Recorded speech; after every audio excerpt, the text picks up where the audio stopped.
Here are 4 core exercises that you should be doing that you're probably not at the moment. If you want to build your core strength and stability, please do click the link below, go through to my How to Build Core Strength and Stability 12-week program, and you can get started today. All 4 of these exercises involve kettlebells, and it involves carrying them. So we're going to look at 4 exercises that carry these kettlebells in a different way, which engage your core and make your core stronger and more stable. Exercise number 1 is the farmer's carry. We're going to be using I've got 2 16s here. Again, depending on your strength, your experience with kettlebells, your experience with this exercise, you may want to choose different ones. You could go heavier if you were stronger, you could go lighter. It's all up to you. I would recommend starting lighter or erring on the side of caution and starting lighter and then building up. Now with a farmer's carry, that is holding on either side. Now with regards to a farmer's carry and any of these carries, it's a whole body exercise. So yes, the core is working, but the core needs to be solid to be able to perform these exercises correctly. So number 1, we need to lift them up correctly.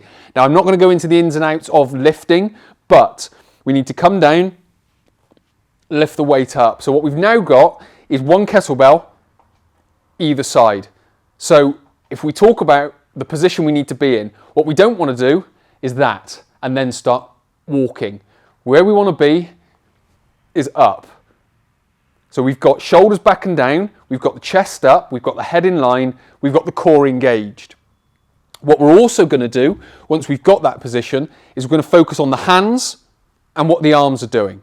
So once we've got the weights up and we've got the body in position, because what we want to be able to do is go from how I essentially describe a lot of exercises is from the spine out to the limbs. So we come down, we get our body upright. So we're upright, we've got a spine in position, we've got our head in position, shoulders are in position. Now with the hands, what we want to be doing is we want to be gripping tight. Now we're not gripping tight just with these 3, so the thumb and first 2 fingers. We want these outside fingers, the little finger and this finger, to be gripping tight as well. So what we've then got is all of these muscles through the forearm. So we come up into this position, we're gripping tight, we've got the thumb around. In some ways we're gripping tighter than we need to grip. So we're gripping tight, and what we don't want are the hands right next to each other. We want the elbows out and the kettlebells away from the body. What we can then do is start the carry. So what we are looking for are all those different elements going into that one exercise.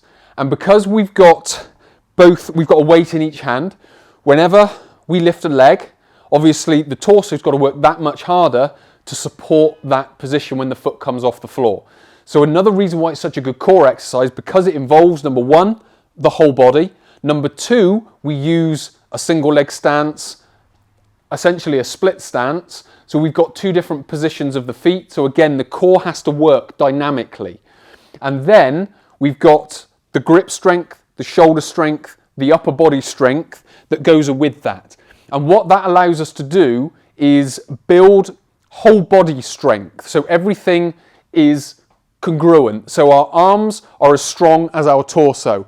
What we see a lot of when people lift heavy weights is they use these straps because their arms and hands can't hold the weight, but their torso can.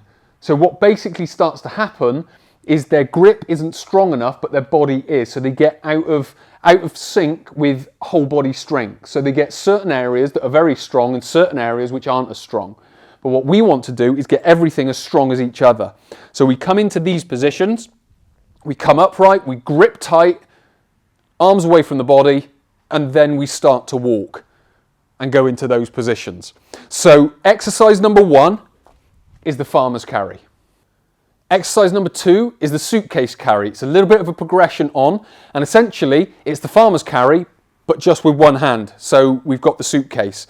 So again, we need to get the weight up. Now everything that we talked about before needs to be happening. So we need upright, again, starting with the torso, working our way down the arm.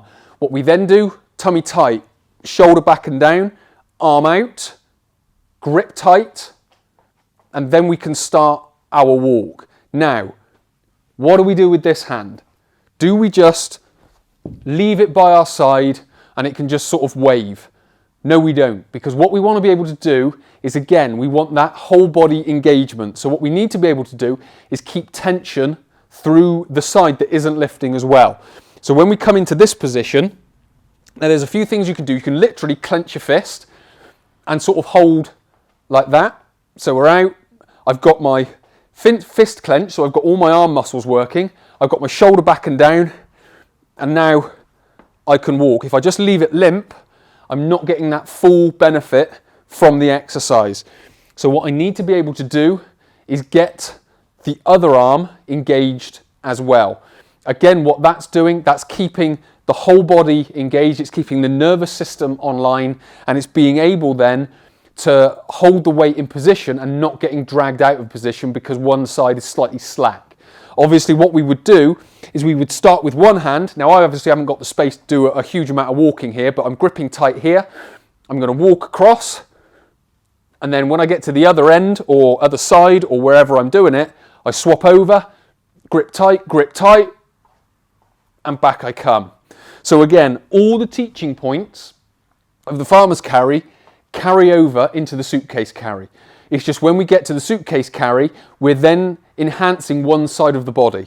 What we've then got to do is try and keep as normal a walk as possible, but it's going to be a bit more powerful, it's going to be a bit more purposeful, which is what we want from the walk. Obviously we've got the torso engaged, we've got the arms engaged, and then obviously the legs will engage when we're walking depending on how heavy the weight is. Exercise number 3 is a rack carry. Now what a rack carry means, or carrying in the rack position, is when it's up in this position. So what I will do is talk to you how to get it up from here, up into here. Now I've done many other videos on lifting, the deadlift and things like that, so you can use those to get the weight up into this position. But what we now need to do is get the weight up to our shoulder. So there's 2 ways of doing it. So I'm going to go up to this shoulder. So what I can do is I can use this hand to support and come up, or I can give it a swing, or I can give it a swing. So I've got swing outside, swing on the inside. Again, depending on skill level, you may just want to either lift from the bottom here or lift the handle, help it up and get it into position. Once it's here, the kettlebell will sit on the wrist, and then I'm in position. We want to have the elbow relatively tucked in. We don't want it up against the body because we do want some work from the shoulder. Again, we want a good grip here. So again, we've got shoulder, back and down. Again, we can get grip tight with the hand that's not working, and we can walk through. Now all this is doing, this is changing how the core is loaded, because when it's down here, the core, you'll feel it, it's more in the shoulder and more down the side of the torso. When it comes up here, it will go less into the shoulder and more into the torso, because we've racked it on the arm essentially. So again, all of the teaching points will apply. We've just got to have the weight in a different position and get it there. When we get out of the position again, 2 hands on, let it drop off, and out we come. And then lower it to the floor.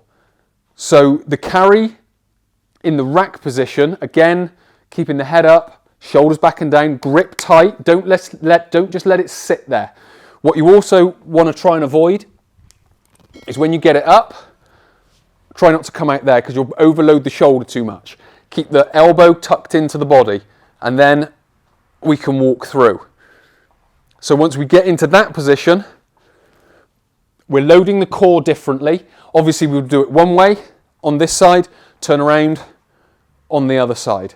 Or depending on the size of where you're doing it, you can go here, halfway, swap, get to the end, swap it back, halfway, swap it back. So you've got different options of how you can do it. What we'll now do is go on to exercise number 4. It's another carry with a kettlebell, and this time it's going to be upside down. So I'm going to use a lighter one, an 8 kilo kettlebell. And what we're going to be doing, we're going to be holding it upside down in that position. Now this essentially forces us into grip strength. It forces us to engage the shoulder, and then all the other teaching points will apply with keeping tummy tight, shoulders back and down, which it will kind of force already, and then walking. But because we've got a little bit more balance and stability of the shoulder involved, it's going to make it a little bit harder. So we come up into position.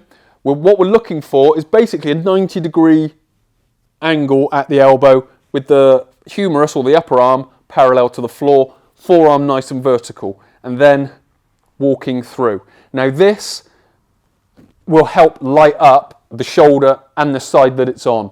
So it's going to be nice and heavy, it doesn't have to be nice and heavy, but what it will do is with this 8 kilo, it will make it all light up down through this side. And again, tension in the other arm. Again, depending on how far you've got.